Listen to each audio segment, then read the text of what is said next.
कि आज़ादी के बाद जो कुछ राष्ट्र के जीवन में महत्वपूर्ण प्रस्ताव आए हैं, उसमें से एक प्रस्ताव श्री राम जन्मभूमि पर मंदिर के निर्माण का, उसमें मुझे मेरे विचार रखने के लिए आपने मौका दिया, इसलिए हृदय से मैं आपका धन्यवाद करना चाहता हूं।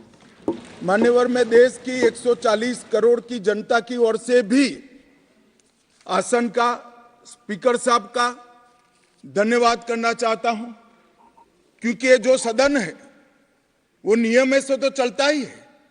हर चर्चा नियमों से बंधी हुई होती है, संविधान से बंधी हुई होती है, परंतु एक मायनों में ये सदन जन चेतना का, जनता की आकांक्षाओं का और जनता की इच्छाओं की प्रवक्ता बनने का भी सदन का दायित्व है, और आज ये हो रहा है। 140 करोड़ के देश में और दुनिया भर में बैठे हुए राम भक्त जो 22 जनवरी के बाद एक अद्भुत आध्यात्मिक चेतना का अनुभव कर रहे हैं, इसको वाचा देने के लिए आपने समय दिया, इसलिए देश आपका हमेशा के लिए आभारी रहेगा। मान्यवर, मैंने आज किसी का जवाब नहीं देना है। आज मैं मेरे मन की बात और देश की जनता की आवाज को इस सदन के सामने रखना चाहता हूं, जो सालों से कोर्ट के कागजों में दबी हुई थी। नरेंद्र मोदी जी के प्रधानमंत्री बनने के बाद उसको आवाज भी मिली, अभिव्यक्ति भी मिली। मान्यवर, 22 जनवरी का दिन, भले कुछ लोग कुछ भी कहे, मैं स्पष्ट रूप से देख रहा हूं 22 जनवरी का दिन 10 सहस्त्र सालों के लिए ऐतिहासिक दिन बनने वाला है। ये सबको समझकर चलना चाहिए। मान्यवर, जो इतिहास को पहचानते नहीं, ऐतिहासिक पलों को पहचानते नहीं, वो अपने अस्तित्व को, अपने वजूद को कहीं ना कहीं खो देते हैं। मैं आज फिर से एक बार कहने वाला हूं मान्यवर कि 22 जनवरी का दिन 10 सहस्त्र से भी अधिक सालों तक इस देश का ऐतिहासिक दिन है। मान्यवर, 22 जनवरी का दिन 1528 से शुरू हुई एक संघर्ष और अन्याय के सामने लड़ाई का, एक आंदोलन के अंत का दिन है। 1528 से चली हुई ये न्याय की लड़ाई यहां पर समाप्त। मान्यवर, 22 जनवरी का दिन करोड़ों भक्तों के आशा, आकांक्षा और सिद्धि का दिन है। उनकी आज आशा, आकांक्षाएं सिद्ध हुई है। मान्यवर, 22 जनवरी का दिन भारत की, समग्र भारत की, मैं चाहूंगा कि समग्र भारत पर पूरा सदन गौर करे। 22 जनवरी का दिन समग्र भारत की आध्यात्मिक चेतना के पुनः जागरण का दिन आज इतिहास में बन चुका है। मान्यवर, 22 जनवरी का दिन महान भारत की यात्रा की शुरुआत का दिन है। 22 जनवरी के दिन मां भारती को विश्व गुरु के मार्ग पर ले जाने को प्रशस्त करने वाला दिन मान्यवर बनने वाला है। मान्यवर, ये देश की कल्पना राम और रामचरित्र के बगैर कर ही नहीं सकती। जो इस देश को पहचानना चाहते हैं, जानना चाहते हैं, जीना चाहते हैं, राम और रामचरित मानस के बगैर वो जी ही नहीं सकते। राम का चरित्र और राम ये देश के जनमानस का प्राण है। ये सबको समझना चाहिए, सबको स्वीकारना चाहिए। और इसीलिए मान्यवर, हमारे संविधान की पहली प्रत से लेकर महात्मा गांधी के आदर्श राज्य की कल्पना को राम राज का नाम लिया गया। संविधान में भी राम दरबार को स्थान दिया गया। मान्यवर, जो लोग राम के अलावे भारत की कल्पना करते हैं वो भारत को नहीं जानते, वो हमारे गुलामी के काल का प्रतिनिधित्व करते हैं। मान्यवर, राम व्यक्ति नहीं है, राम प्रतीक है। करोड़ों लोगों का आदर्श जीवन कैसे जीना चाहिए, इसीलिए उनको मर्यादा पुरुषोत्तम किया गया। राम का राज्य किसी एक धर्म, एक संप्रदाय के विशेष के लिए नहीं है। राम का राज्य आदर्श राज्य कैसा होना चाहिए, इसका प्रतीक न केवल भारत, समग्र दुनिया के देशों के लिए बना हुआ है मान्यवर। और इसलिए मैं मानता हूं कि राम और राम के चरित्र को फिर से प्रस्तावित करने का काम 22 जनवरी को हुआ है, मोदी जी के हाथ से हुआ है। वो इस देश के लिए सौभाग्य का विषय है मान्यवर। हम सब उन सौभाग्यशाली लोगों में से हैं जो 1528 वहां पर राम मंदिर देखना चाहते हैं। पीढ़ियां चली गई, हजारों लोग, लाखों लोग शहीद हुए, संघर्ष किए, आंदोलन किए, मगर ये दिन देखना स्वप्न में नहीं आया। आज हम सब बहुत सौभाग्यशाली है कि इस देश को हम देख सकते हैं मान्यवर। भारत की संस्कृति और रामायण को अलग कर कर देखा ही नहीं जा सकता। कई भाषाओं में, कई प्रदेशों में और कई प्रकार के धर्मों में भी रामायण का जिक्र, रामायण का अनुवाद, रामायण से बनी परंपराएं और रामायण को अपने राष्ट्रीय चेतना का एक आधार बनाने का काम हुआ है। कई सारे रामायणों का उल्लेख है। संस्कृत में वाल्मीकि रामायण, अध्यात्म रामायण, आनंद रामायण, अवधी में रामचरितमानस, उड़िया में 13 प्रकार के रामायण, तेलुगु में रंगनाथ रामायण, रघुनाथ रामायण, कन्नड़ में कुमुदेंदु रामायण, तोरवे रामायण, बतलेश्वर रामायण, असमिया में कथा रामायण, सप्तकांड रामायण और शंकरदेव ने भी वरगीत के अंदर रामायण का वर्णन किया।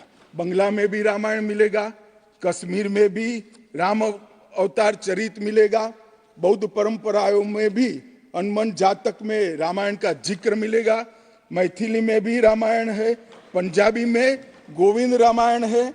इतना ही नहीं, ओवैसी साहब चले गए, मुल्ला मसीही ने भी रामायण मसीही लिखकर सबके लिए इस आदर्श को प्रस्तावित किया है। कई सारे देशों में भी रामायण को स्वीकारा है और एक आदर्श ग्रंथ के रूप में प्रस्तावित किया है। विदेशों में नेपाल, जावा, इंडोनेशिया, कंबोडिया, तिब्बत, ये सभी देश भाषाओं में रामायण का अनुवाद भी हुआ है और उससे प्रेरणा भी ली जाती है। हमारे यहाँ आदिवासी जीवन भी एक प्रकार से अलग संस्कृति से, अलग परंपराओं से रचा बचा। उरांव में, बोडो में, संथाल में, संकाल में, बिरहोर में और छोटा नागपुर में सभी जगह स्थानीय भाषाओं में रामायण का अनुवाद भी हुआ और रामायण के आधार पर अपने जीवन को, आदर्श को बनाने का काम भी हुआ। मान्यवर, राम और रामायण से अलग इस देश की कल्पना हो ही नहीं सकती। मान्यवर, ये जो राष्ट्र की इच्छा की परिपूर्ति सम्माननीय मोदी जी के हाथ से 22 जनवरी को अभिजीत मुहूर्त में हुई है। ये लड़ाई 1528 से लड़ी जा रही है। दशकों तक ये लड़ाई चली मान्यवर, दशकों तक लड़ाई चली। लगभग 1858 से कानूनी लड़ाई चल रही है। जब से अंग्रेजों का शासन था, 330 साल के बाद कानूनी लड़ाई का आज अंत आया है और रामलला अपने गर्भगृह के अंदर विराजमान हुए हैं। मान्यवर, 330 साल के बाद और 1528 से एक लंबा जो आंदोलन चला उसकी समाप्ति हुई है और देश की आध्यात्मिक चेतना की जागृति हुई है। मान्यवर, मैं इतना ही कहना चाहता हूं, ये आंदोलन से अनभिज्ञ होकर कोई इस देश के इतिहास को पढ़ ही नहीं सकता। आज से नहीं, 1528 से हर पीढ़ी ने इस आंदोलन को किसी न किसी स्वरूप से वाचा दी और ये मामला लंबे समय तक अटका रहा, भटका रहा, लटकता रहा। आज मोदी जी के समय में ही इसको परवान चढ़ना था, इस स्वप्न को सिद्ध होना था और आज देश स्वप्न सिद्ध होता हुआ दिखा है। मान्यवर, राम जन्मभूमि का जो इतिहास है ये बहुत लंबा है। अनेक राजाओं, संतों, निहंगों, अलग अलग संगठनों और कानून विशेषज्ञों ने ये लड़ाई में योगदान दिया है। मैं आज ये 1528 से 22 जनवरी 2024 तक की संपूर्ण कानूनी और युद्धों की और आंदोलनों की लड़ाई को, ये सभी योद्धाओं को बहुत विनम्रता से स्मरण करना चाहता हूं। और उनकी लड़ाई जब आज समाप्त हुई है, तब मुझे विश्वास है मान्यवर, वो जहां भी होंगे बड़ी आनंद की अनुभूति करते होंगे, अपनी श्रद्धा को चरितार्थ करने की अनुभूति करते होंगे।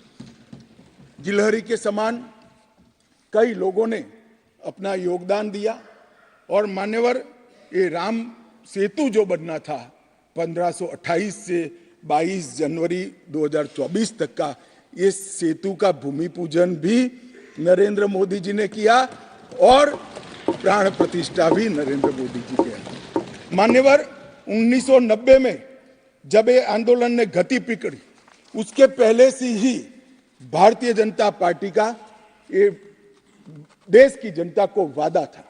हमने पालमपुर कार्यकारिणी के अंदर हमने एक प्रस्ताव पारित कर कहा था कि राम मंदिर का निर्माण, इसको कोई एक धर्म के साथ नहीं जोड़ना चाहिए, ये देश की चेतना की पुनर्जागृति का आंदोलन है। इसलिए हम राम जन्मभूमि को मुक्त कराकर, कानूनी रूप से मुक्त कराकर वहां पर राम मंदिर की स्थापना करेंगे। अब इस देश में प्रॉब्लम क्या है साहब?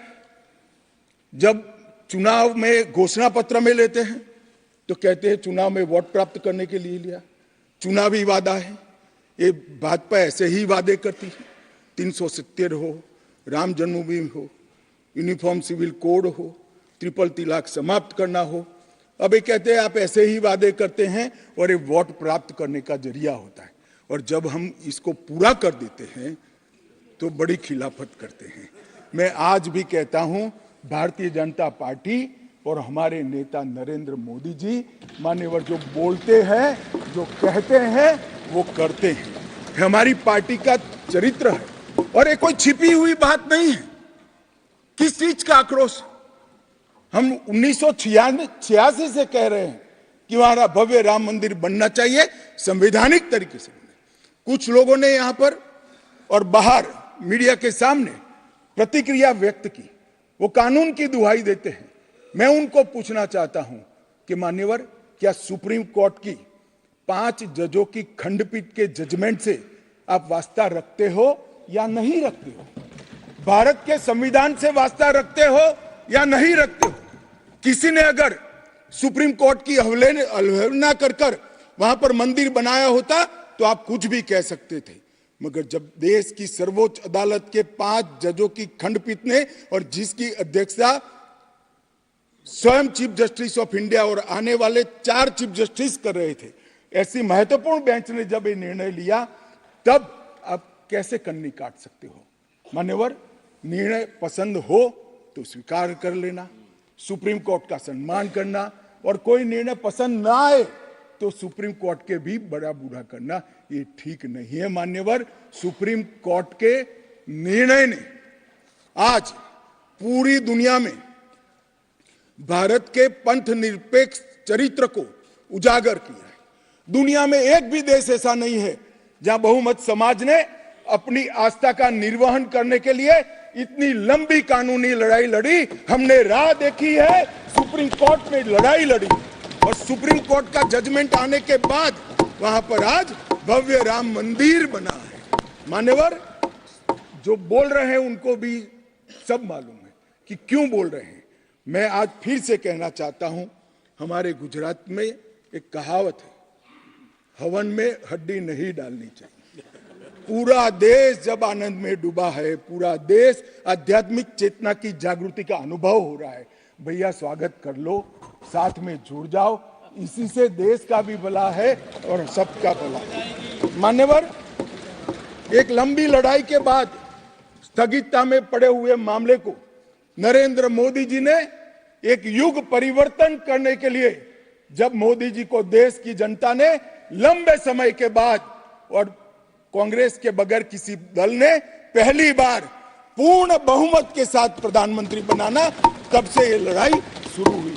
मान्यवर, 14 से 19 तक राम जन्मभूमि मंदिर की लड़ाई चली, उसका ट्रांसलेशन हुआ, सालों लगे, लाखों पेज का अनुवाद हुआ, अनुवाद होकर कोर्ट के सामने गया, बीच में चुनाव आ गया, कोर्ट ने माना कि चुनाव के वक्त फैसला देंगे तो इसको शायद अलग दृष्टि से देखा जाएगा, कोई बात नहीं।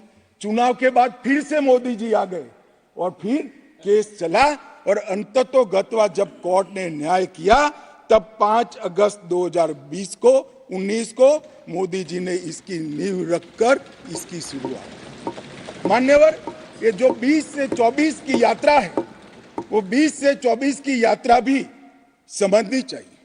राम जन्मभूमि का आंदोलन ऐसे ही नहीं चला, इसके साथ हर गांव, हर घर में हर करोड़ों राम भक्त, अनेक संगठन, भारतीय जनता पार्टी, राष्ट्रीय स्वयंसेवक संघ समेत घर घर गए, शिला लेकर गए, पूजा की और वो पत्थर को राम मंदिर की शिला बनाकर अयोध्या तक पहुंचाने का काम।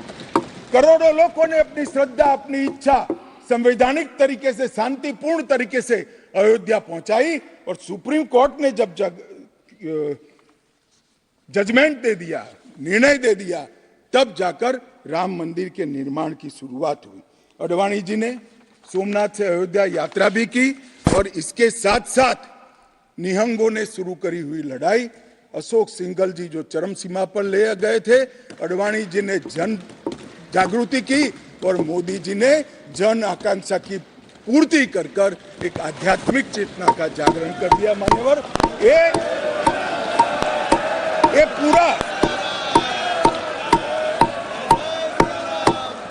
ये पूरा आंदोलन मान्यवर जब भी दुनिया का इतिहास लिखा जाएगा एक डेमोक्रेटिक वैल्यू के रूप में देखा जाएगा कि कोई एक देश अपने बहुमती समाज की धार्मिक विश्वास की पूर्ति के लिए इतने समय धैर्य रखकर सुप्रीम कोर्ट में गुहार लगाता रहे और सुप्रीम कोर्ट के जजमेंट आने के बाद सौहार्दपूर्ण वातावरण में इसकी पूर्ति हो। मान्यवर, ये बहुत बड़ी बात है और मैं मानता हूं मान्यवर कि ये मोदी जी के नेतृत्व के बगैर संभव नहीं था। मान्यवर, मैं इतना ही कहना चाहता हूं कि जब राम मंदिर का निर्माण हो रहा था तब और जब जजमेंट आया तब कई लोग आगास लगा रहे थे, कई लोग अनुमान कर रहे थे इस देश में रक्तपात हो जाएगा, इस देश में दंगे हो जाएंगे, इस देश में धर्म के बीच में बड़े विवाद होंगे। मगर मैं आज इस सदन को कहना चाहता हूं, ये भारतीय जनता पार्टी की सरकार है, नरेंद्र मोदी इस देश के प्रधानमंत्री। कोर्ट के जजमेंट को भी जय पराजय की जगह सबकी मान्य न्यायालय के आदेश में परिवर्तित करने का काम मोदी जी के दूरदर्शी विचार ने। और उसके बाद जब समय आया, निर्माण के बाद जब समय आया मान्यवर, उनको न्योता मिला कि वो आकर भूमि पूजन करे। 130 करोड़ की जनता के वो जनप्रतिनिधि हैं। न्यास ने उनको नेतृत्व करने का, जनता का प्रतिनिधि के नाते जब मौका दिया शिलान्यास करने का, तब मोदी जी के जो पूरा आचरण है इसको ध्यान से देखना चाहिए। मान्यवर, वो आचरण आने वाले अनेक सैकड़ों सालों तक दुनिया के सामने रहेगा और दुनिया के सामने इससे कई लोगों को प्रेरणा भी मिलेगी। मान्यवर, हम सब ने आचार्य गोविंद देव गिरि जी ने जो वक्तव्य दिया वो सुना है।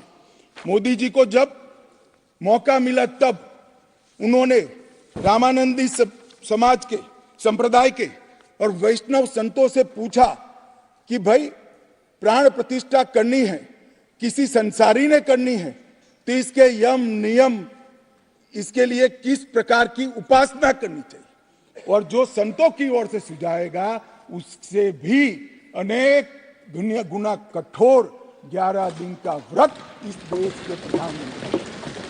मान्यवर, 11 दिन तक सैया पर नहीं सोना, 11 दिन तक केवल नारियल पानी के साथ उपवास करना, 11 दिन तक पूरा समय राममय, राम भक्ति में रचे बसे रहना और जीवन की उस वक्त की हर सांस को राम के साथ जोड़कर राममय बनकर प्राण प्रतिष्ठा करना। मान्यवर, ये 11 दिन में मां सबरी, गिलेरी, वानर, भालू, जटायु, ये सब के साथ जुड़े हुए देश भर में जो राम के स्थान थे, वहां जाकर राम के काज के लिए गिलहरी जैसा भी योगदान देने वालों को श्रद्धा पूर्वक प्रणाम करने का काम प्रधानमंत्री। राम मंदिर का जब भूमि पूजन का समय आया, कोई पॉलिटिकल नारे नहीं लगाए, ना मोदी जी ने इसका नेतृत्व पॉलिटिकली किया, ना हमारी पार्टी ने किया। हर रोज एक राम का भजन अलग अलग भाषा में ट्वीट कर एक भक्ति का आंदोलन शुरू किया। मान्यवर, इस देश में कई सारे भक्ति के आंदोलन खड़े हुए हैं, ढेर सारे आंदोलन खड़े हुए। मान्यवर, इस देश में भक्ति का आंदोलन कोई नया नहीं है। मान्यवर, मीरा ने चलाया, गुजरात में नरसिंह मेहता ने चलाया, रामानंद ने चलाया, एकनाथ और ज्ञानेश्वर ने चलाया, शंकरदेव और माधवदेव ने असम में चलाया, चैतन्य महाप्रभु ने चलाया, समर्थ रामदास ने चलाया। ये सब भक्ति आंदोलन ने समय समय पर देश को मजबूत करने का काम किया है, सनातन धर्म को टिकाने का काम किया है और सनातन धर्म के प्रति सबकी आस्था को बंधाने का काम। घनघोर अंधेरी रात में एक ध्रुव तारे की तरह ये भक्ति आंदोलन ने देश के जनमानस का नेतृत्व किया। भारत के ही छोर में 10 सिख गुरुओं ने अनेक प्रकार के बलिदान, एक दशम पिता ने तो अपना सर्वस्व दान कर दिया। इस प्रकार के त्याग की भी इस देश की परंपरा रही, परंतु ये समग्र भारत के हजारों साल लंबे सांस्कृतिक और राजनीतिक इतिहास में एक शासक ने, एक जनता के व्यक्ति ने, एक जनता के प्रतिनिधि ने अपने यम, नियम, तप और उपास। तो इस समय लोकसभा में राम मंदिर पर चर्चा चल रही है और गृह मंत्री अमित शाह सदन में अपने विचार पेश कर रहे हैं। उन्होंने कहा कि राम मंदिर का सपना हजारों लोगों का सपना था, लाखों लोगों का सपना था, लाखों लोगों ने कुर्बानियां दी और उस आंदोलन की परिणति राम मंदिर के रूप में हुई है जो सैकड़ों सालों से चला आ रहा था।